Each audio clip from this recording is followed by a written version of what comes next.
নমস্কার বন্ধুরা, আজকের এই ভিডিওটি থাকছে ৪ঠা জুলাই ২০২৬-এর সবচেয়ে গুরুত্বপূর্ণ ১০টি কারেন্ট অ্যাফেয়ার্সের এমসিকিউ প্রশ্ন এবং তার বিস্তারিত ব্যাখ্যা, যা আপকামিং যে কোনো কম্পিটিটিভ এক্সামের জন্য অত্যন্ত গুরুত্বপূর্ণ।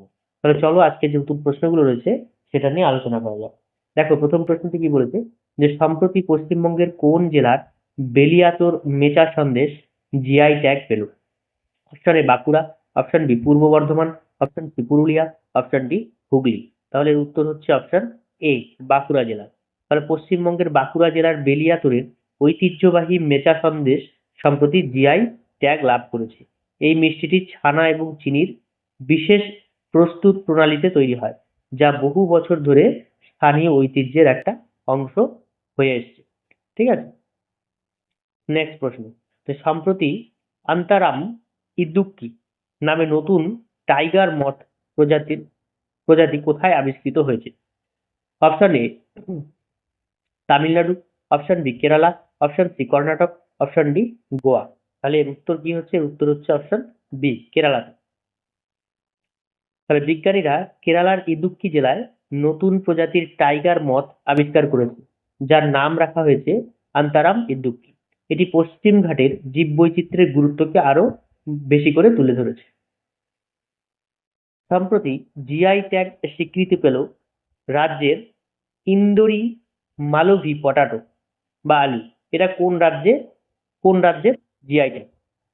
Option A Uttar Pradesh, option B Gujarat, option C Madhya Pradesh, option D Maharashtra.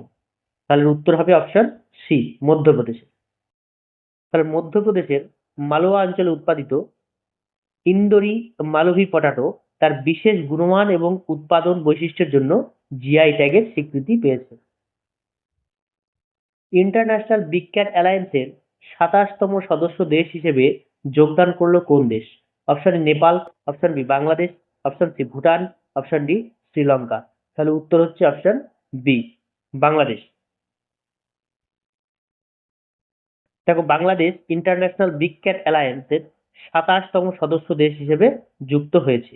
এই জোটের উদ্দেশ্য হচ্ছে বিশ্বব্যাপী বাঘ সহ বড় বিড়াল প্রজাতির সংরক্ষণ করা।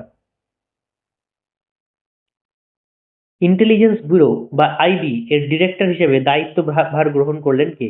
Option A Tapan Kumar Deka, option B Mahesh Dixit, option C Ravi Sinha, option D Ajit Doval. তাহলে উত্তর কি হবে? উত্তর হচ্ছে অপশন বি, মহেশ দীক্ষিত।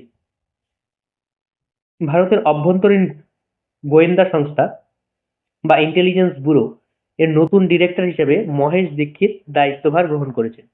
তিনি ১৯৯৩ এর ব্যাচের আইপিএস অফিসার ছিলেন। ঠিক আছে, তিনি তপন কুমার ডেকার স্থলাভিষিক্ত হয়েছেন। প্রথম ফুটবলার হিসেবে ৬টি বিভিন্ন ফিফা ওয়ার্ল্ড কাপ টুর্নামেন্টে গোল করার স্বীকৃতি অর্জন করেছে কে? Option A Lionel Messi, option B Cristiano Ronaldo Klose, option D Pele. তার উত্তর হচ্ছে option B, Cristiano Ronaldo. Cristiano Ronaldo ইতিহাসের প্রথম ফুটবলার যিনি পৃথক ৬টি ফিফা ওয়ার্ল্ড কাপ আসরে গোল করার রেকর্ড গড়েছেন। সেকেন্ড প্যাক সিলিকা সামিট কোথায় অনুষ্ঠিত হলো? Option A New York, option B San Francisco, option C California, option D Washington DC. তাহলে উত্তর হবে অপশন ডি, ওয়াশিংটন ডিসিতে। দ্বিতীয় প্যাক সিলিকা সামিট যুক্তরাষ্ট্রের ওয়াশিংটন ডিসিতে অনুষ্ঠিত হয়। এতে বৈশ্বিক প্রযুক্তি, সেমিকন্ডাক্টর এবং কৌশলগত সহযোগিতা নিয়ে আলোচনা করা হয়। গভীর সমুদ্র প্রকল্পের জন্য কোন শহরে প্রতিরক্ষা বিভাগের জমি বরাদ্দ করেছে প্রতিরক্ষা মন্ত্রক? Option A Ahmedabad, option B Pune, option C Jaipur, option D Hyderabad. তাহলে উত্তর হচ্ছে অপশন ডি, হায়দ্রাবাদ। ভারতের ডিপ ওশান মিশন এর গবেষণা এবং উন্নয়ন কার্যক্রমের জন্য হায়দ্রাবাদের প্রতিরক্ষা বিভাগে জমি বরাদ্দ করা হয়েছে। হেমিস ফেস্টিভ্যাল ২০২৬ অনুষ্ঠিত হলো কোথায়? Option A Paschimbanga, option B Nagaland, option C Sikkim, option D Ladakh. তাহলে উত্তর হচ্ছে অপশন ডি, লাদাখ। তো লাদাখের বিখ্যাত হেমিস মোনাস্ট্রিতে প্রতি বছর হেমিস ফেস্টিভ্যাল অনুষ্ঠিত হয়। এটি তিব্বতী বৌদ্ধ সংস্কৃতির একটা অন্যতম বৃহৎ উৎসব। ভারতের প্রথম private sector hybrid 2G ethanol project এর অনুমোদন পেয়েছে কোন রাজ্য?